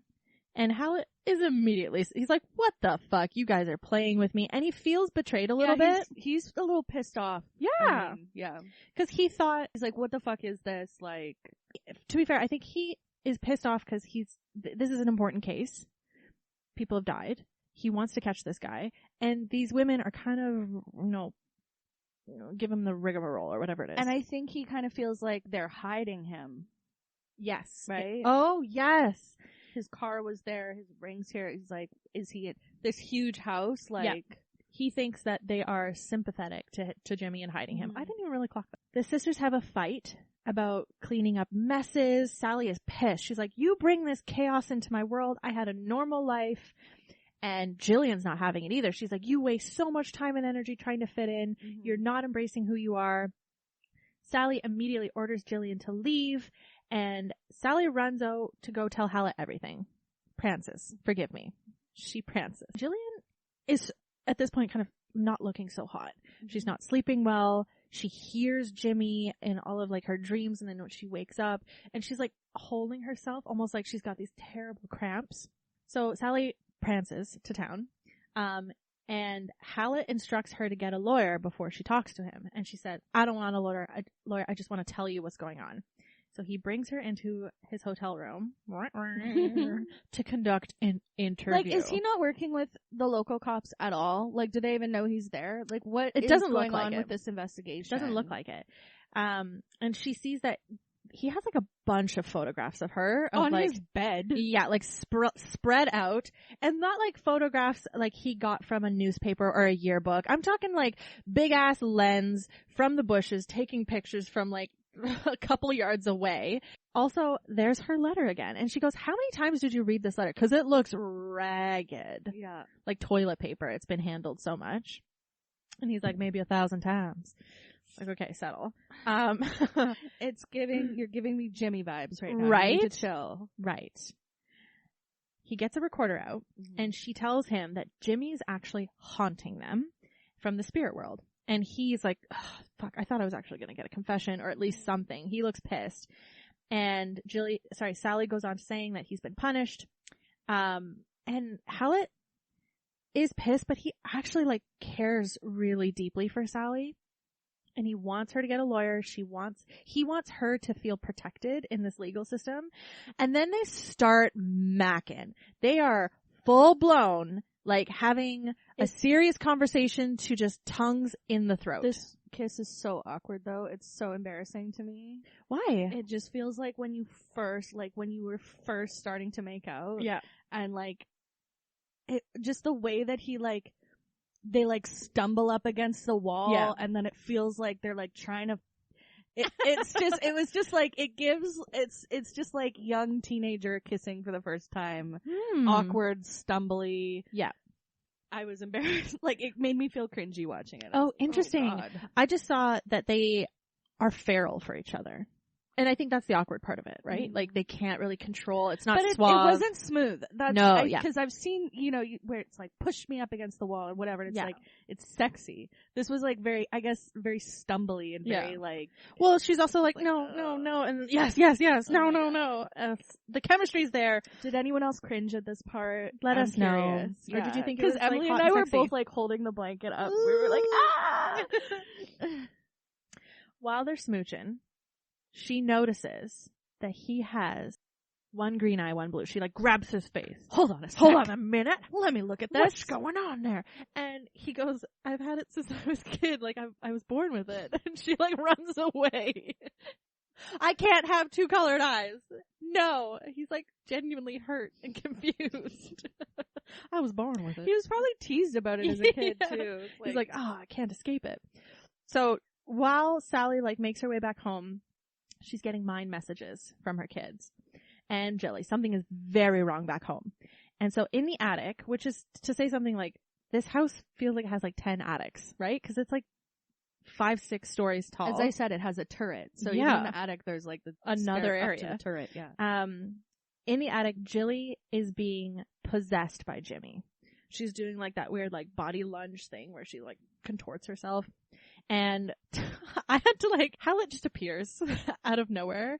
I had to go back a couple. Like, Sally had to walk a fair amount home to get there. And Hallett's already in the house, basically, by the time she gets there. He was 10 feet behind her. 10 feet behind her. Actually, that happened the other night. Our friend Mo was staying here for the night, and Prob had gone out, and Mo had gone out to different things. Yeah. And Mo got home, and he was like, oh, Gil's not home yet? And I was like, no, literally a minute later, Prob got home. Mm-hmm. They had walked the same way home, like from downtown, but Mo was like half a block in front of him the whole time. And they didn't clock it. No. That's hilarious. So it can happen. It can happen. Yeah. I was like, sir, how did you get here so fast? And so at this point in time, he's got his gun out, thinking that this is just a regular run-of-the-mill, I caught Jimmy, he's here. Jimmy's spirit emerges from Jilly's body. And he is spooky. He's got like silver eyes. And he immediately recognizes Officer Hallett. And Hallett is shook, right? Because he's just like, first of all, not what I was expecting. Second of all, what? Sally attempts to get to Jilly in the bed to like comfort her. And Jimmy's like, no. Hallett and Jimmy have this standoff. And like Jimmy sticks his hand into Hallett's chest, what I'm assuming is to like stop his heart. But he's burned by Hallett's silver sheriff badge on his hand. And Hallett like waves the badge at him, and Jimmy like disappears in smoke. Hallett and Sally discuss this little spooky visitor. And he is not quite sure what to do because he arrests live people. This is a whole other level of bounty hunting that he's doing right now that he is not prepared for. He reveals that he's read her letter almost 1,000 times and he's drawn to her like crazy and he doesn't know why. Sally tells him that she sent for him when she was a little girl. And she explains that it wouldn't be fair to him if they would be together because he would never know if he was loving her out of a spell or if she was manipulating him to avoid being imprisoned. So again, Sally's stuck in the situation where she can't just love and be free. Magic's in the way. And Hallett is visibly like heartbroken. Like he does not know what to do. He's super confused. So curses only have power if you believe in them. And I don't. You know what? I wished for you too. Stop! I cry. Yeah. Sally goes back inside to find Jillian possessed again and just knocks the shit out of her. Just in time for the aunts to return. Oh god, is this when she's like, I'm really into sisters right now? Yeah. Like licks her face. Yeah. Thank god they're not actually sisters. Yeah, gross. So the aunts and Sally manage to tie Jillian up and they plan to banish... Oh yeah, the aunts get back and they're like, oops, I guess we're not right on time. They plan to banish Jimmy back to the underworld, or the earth, and they need like a full coven to do this. So like 9 to 12 women preferably to do it correctly. And so that, PTA phone tree baby is coming back in handy. So Sally hits it up. She calls every single mom from PTA. And the one line where she reaches out to the employees too to come help. And she's like, Sally came out. The word is out. She's a witch. People are not shocked, but confirmed. They were like, okay. And I think it's also like, oh yeah, they bullied you all that time because they're fucking jealous of you. Like, you're fucking gorgeous. You live in a mansion on a hill. You're magic. Yeah. Like, yeah. People usually turn to hate. You want to be like them? Yeah. No, they want to be like you. Like, literally, they're just waiting and begging to be invited over. What was that one line where the head mom, awful mom, was just like, I've always wanted to see inside of your house. And so they are preparing the house, or I suppose they're preparing the main living space for an exorcism. Mm-hmm. So all of the furniture is being removed. The toads are getting cast out into the lawn. All the while Jimmy's tied up and kind of smirking and being like, and candles are being lit. And the girls, so Kylie and Antonia, get to see their mom, Sally, like, use magic. Mm-hmm. And it was so cute when like Sally blows the candle and it like goes on and both girls are like trying and like practicing. So cute. Really sweet. So all of the moms in the PTA arrive, brooms in hand. Everyone is acting joyful and curious and silly, being like, tee hee hee, I thought I heard my daughter crying from a mile away. And Jet's like, we all have a little witch inside of us. And the women are sharing like cute intuition stories, and the one mom like brings like a little vacuum dirt devil, but then she doesn't own a broom. Well, girl, I don't think I own a broom. You do. You have to. I don't. You're the cleanest person I know. I don't. What do you? I have a dustpan. Where's your broom, babe? I don't have one. We got rid of it. You guys. Well, what do you use instead? We've got the Dyson. It's got like so many different attachments. Anyways. Okay, so I would show up with the Dyson. The dirt devil. The dirt devil. So they're all laughing and like, will this work? Hee hee hee.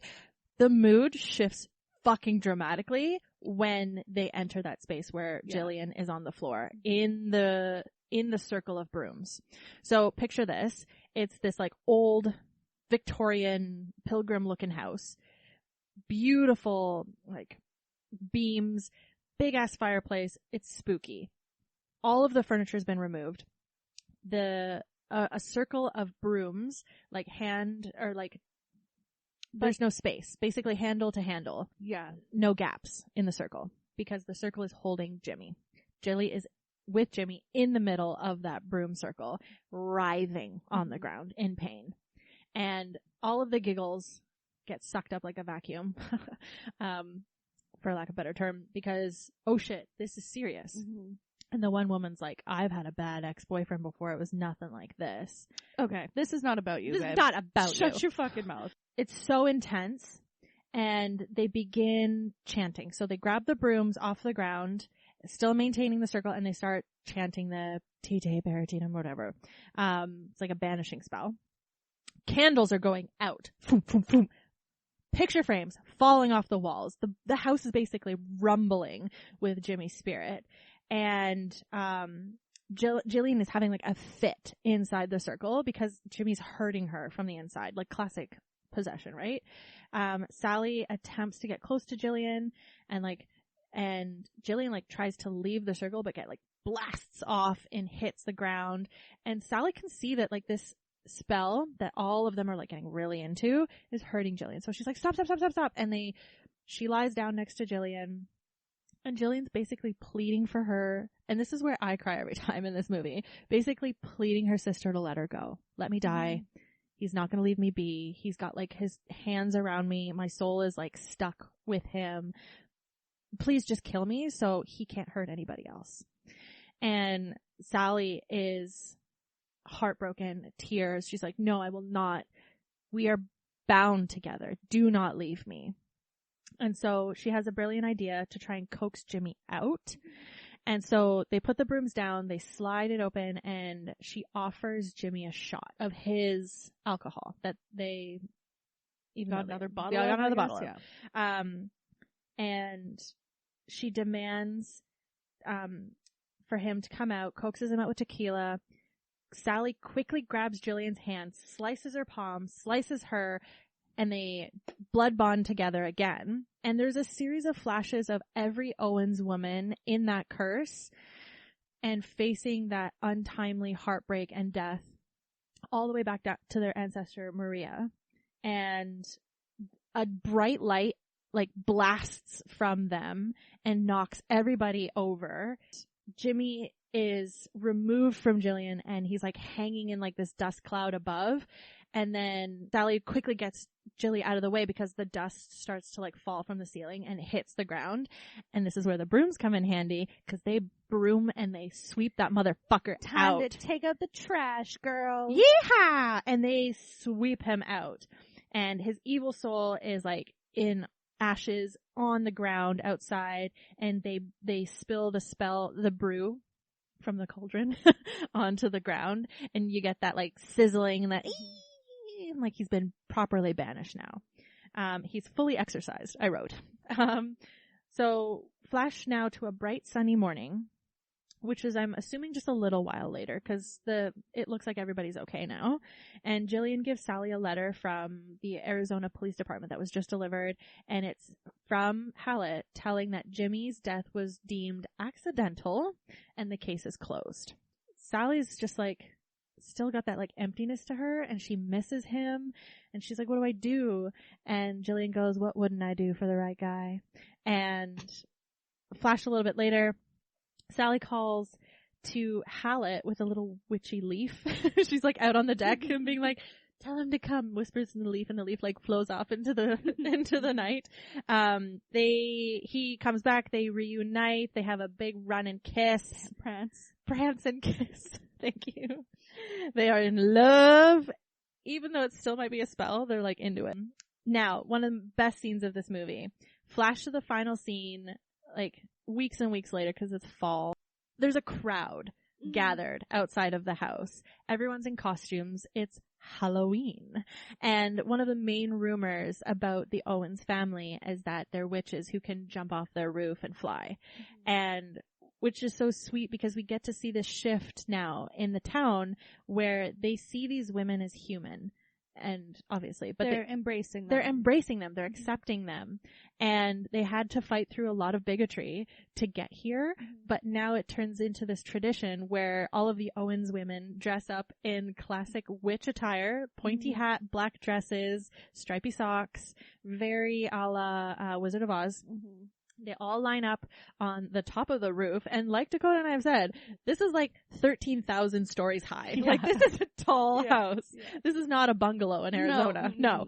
And they all have umbrellas and they all shout 1, 2, 3 and they all jump off the roof and like float fly all the way down. The crowd squeals with delight. Everybody hugs, embraces. And I wrote specifically for you, Dakota, that love wins in the end. Oh, look, I wrote it. And that's the movie, Practical Magic. What did you think? I mean, we don't even have to have a discussion about it. No. Yeah, I love this movie so much. It's such a classic. I don't even remember the first time I saw it. I'm always down to watch it. Yeah. It's a fall movie too, right? There's something about that autumnal vibe, like and the house and the shop and the fashion and the apple salesman, like the little town on the island. It's like where we live. The aesthetic of it is so yummy. Yeah.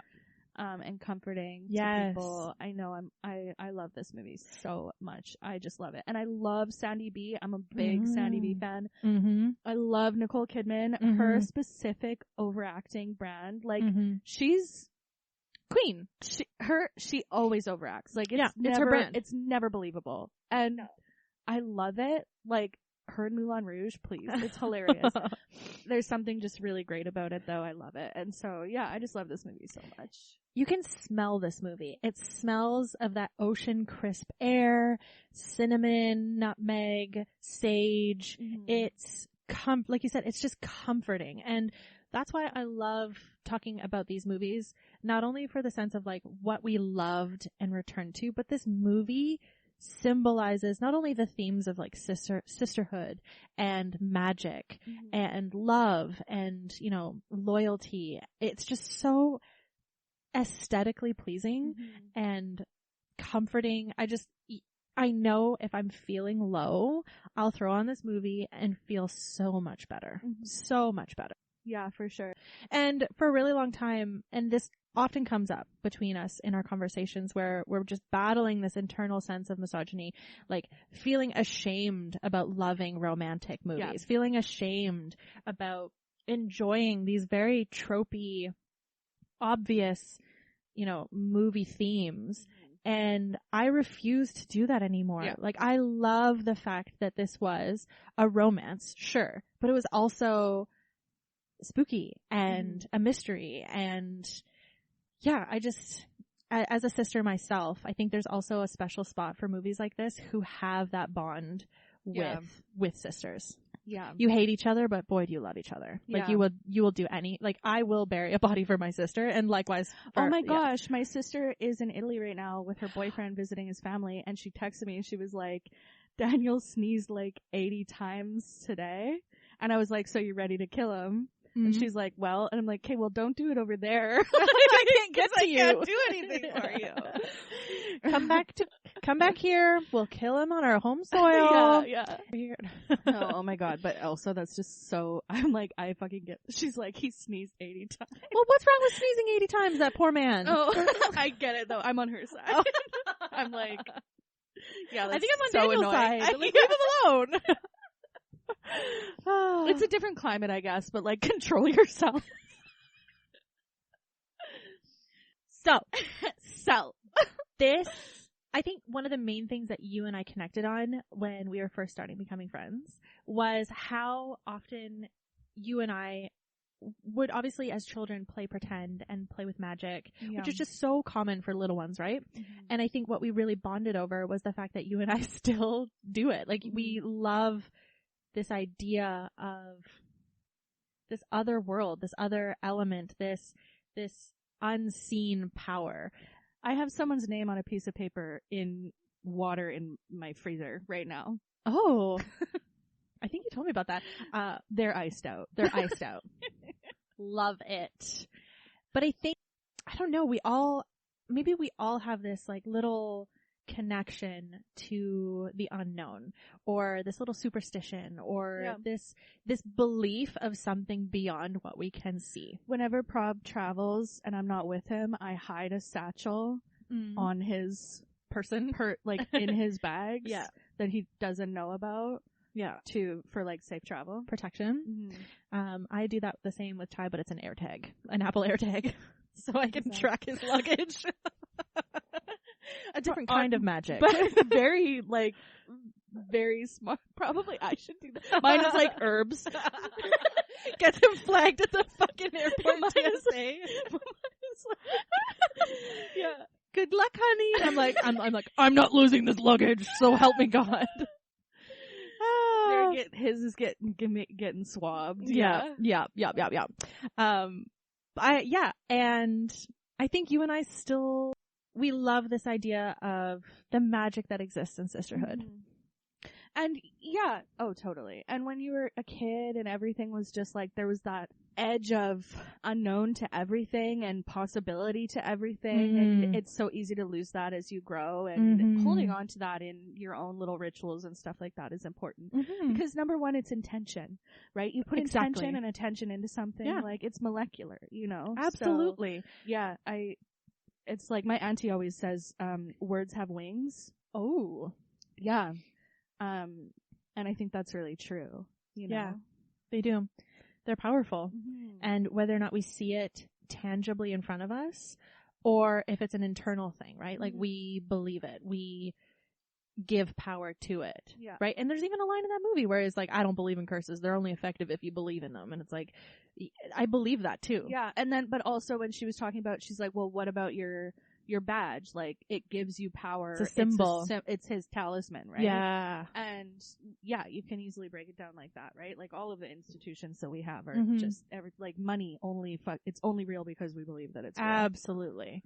And we give such power and meaning to certain things. And the longer maybe we have these talismans too, like, I have a teddy bear from before I was born.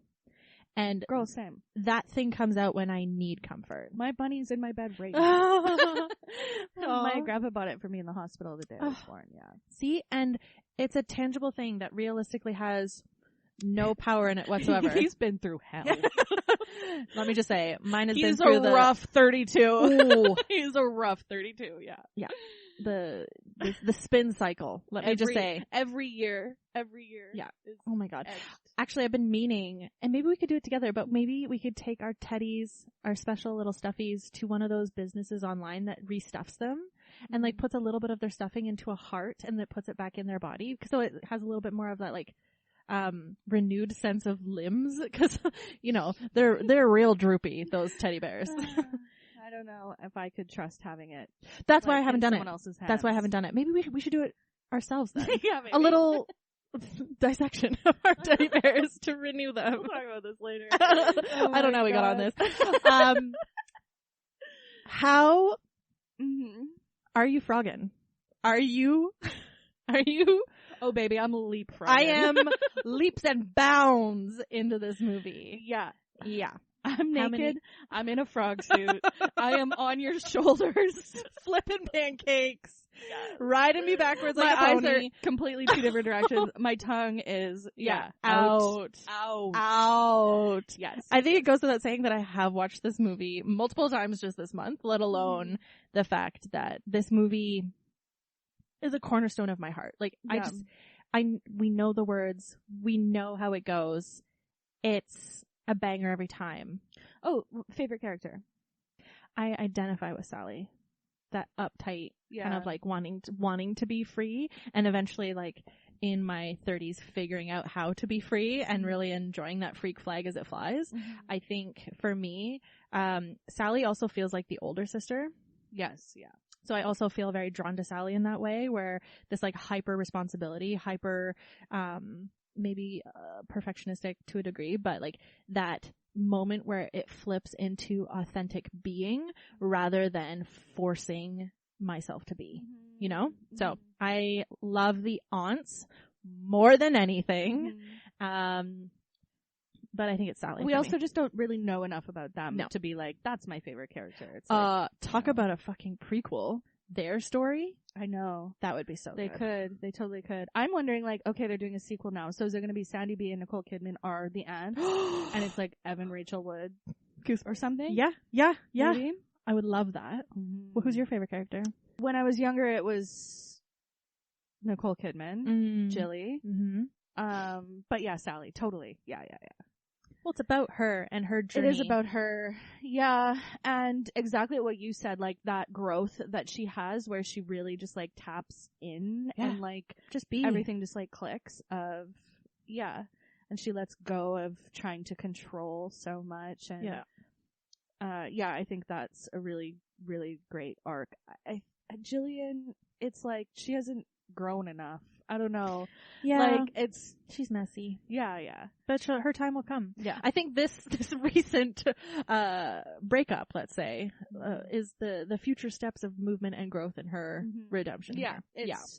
And even you could kind of see at the end where she's like gardening with the ants in the yard and stuff and like doing this stuff where she would never have done it before. No. And it's like, oh, she's healing right now. Like she's taking time to heal. Thank you. She's not just rushing out and jumping into something. She's like, oh, because I think before too, which is like very relatable about her, was she's like, I'm young, I'm hot, I can handle it. Yeah, bring it on. Bring it on. He's dangerous, whatever. I'm dangerous. Still in control, whatever. And I think this was very fucking scary. And it showed her that she needs to take care of herself. And she's never taken care of herself, right? She's just thrown herself. She's just been partying for 15 years. Yeah, it's a little reckless. Right? So I think that she has had that, and now she's just like, she's home and she's here and she's not moving. She's just healing and taking the time she needs and probably developing her character and her, finding out what she likes other than like honing her magic and doing drugs. Yeah. Bending time apparently. And even the costume design at the end scene where she's dressed in this very like long white floral patterned dress and Sally's got that like lacy red dress number at the end. You could just really see her coming into her own freedom of herself, whether that be magic, her body, her sexuality, her love, whatever. And Jilly's like healing, coming back to the earth way, because she's literally digging in the ground. Oh my God. Good. I love this fucking movie. Thank you. I know it was going to be on your list too. And this was the one where I was just like, we don't tell each other what's in our hat. But in that moment, I'm saying, please do not put this movie. And we do that back and forth with sometimes. Each other. Yeah. We know totally. That we're going to want to watch it. Well, it was good to know that, because it would have been in mind this. And I was like, okay, great. I can put something else in. Yeah. Like, and I think that's why we got Empire Records. Yes. This one was, Thank you. Shall we get the next one? Stretch. Oh, baby. Baby. Oh my God, I can't look at toads the same. Never again. They're all just like middle-aged men in frog suits. Honestly? Looking to fuck. That's, okay, that's a subculture though. Yeah. That exists. Oh, I'm sure it does. Here we go. Shake it, shake it, shake it like a Polaroid picture. Shake it, shake it, shake it, shake it, shake it. You got it? Here we go. Drum roll, please. You're already grinning like a doofy little idiot. What is it? What is it? Girls, spill. Oh, it's happening. This is one of those movies where we agreed that you get to do it. It's mine. It's yours. Oh, baby. I'm excited. It's like coming into fall, and it's like spooky. It's perfect. It's perfect. I am so I couldn't excited. have waited much longer. No.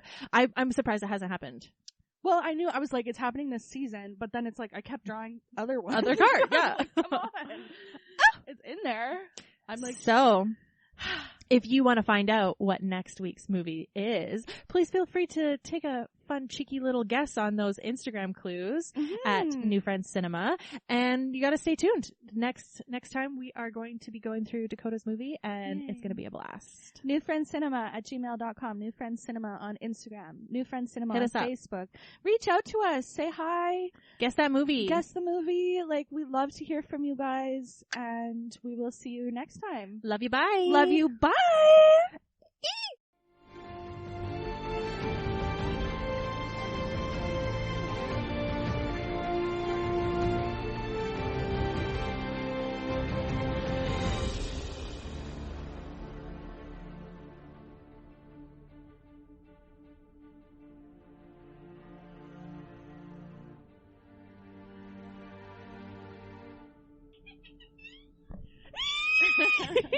I am locked and loaded. Sugar is in my veins. We are ready to go.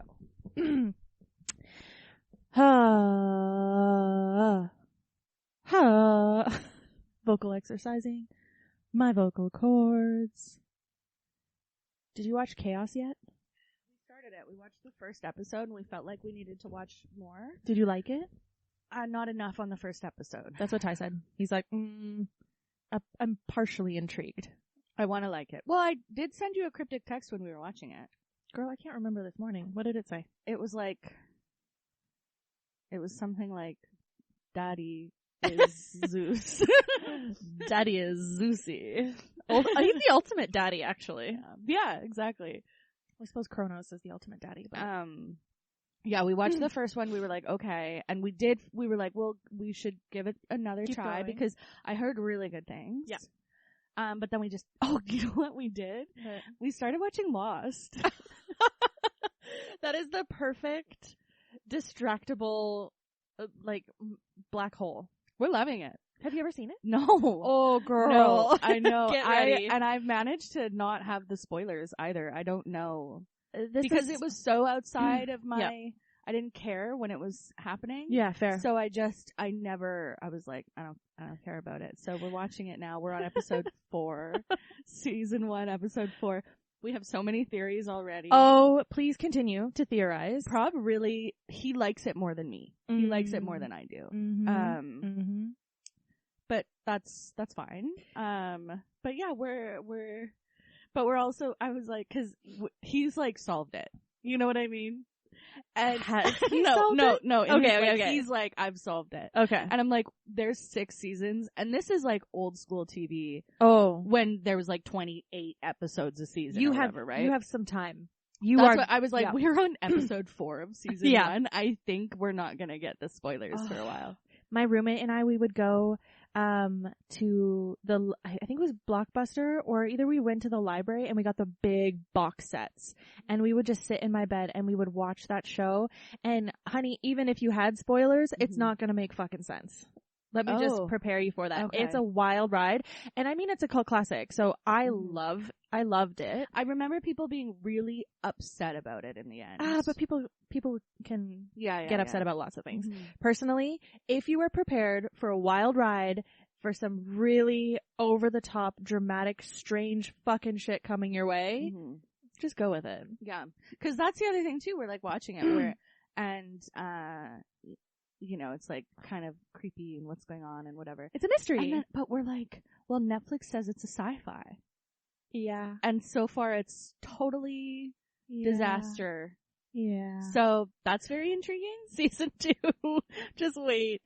Yeah. I'm excited now talking to you. I think you and probably the kind of people who will enjoy the absurdity that is Lost. Oh, it's absurd. Okay, yeah. It's 100% absurd. That actually makes me like, okay, I can get more into it. Cause Prob's already like, he's like, I'm ready to fucking binge this. Let's go. Yes. And I'm like, I'll watch 1, maybe 2, but I don't, you know, so. Yeah. I'm excited to hear. Also, great plug for your local library. Hey folks, head on down to your local library. Did you know that you can actually rent DVDs there? Did you know? Yes, you can. That's true. I used to do it all the time. Straight up, I think they also have a streaming service. I think so now. Like, I'm talking about way back when. When we used to have to go in physically. But I'm pretty sure, yeah. Yeah. And I think they have, you can rent audiobooks. Mm-hmm. And you can rent books straight onto your iPad and shit, too. Yeah, absolutely. And it's absolutely free. Yeah, support your local library.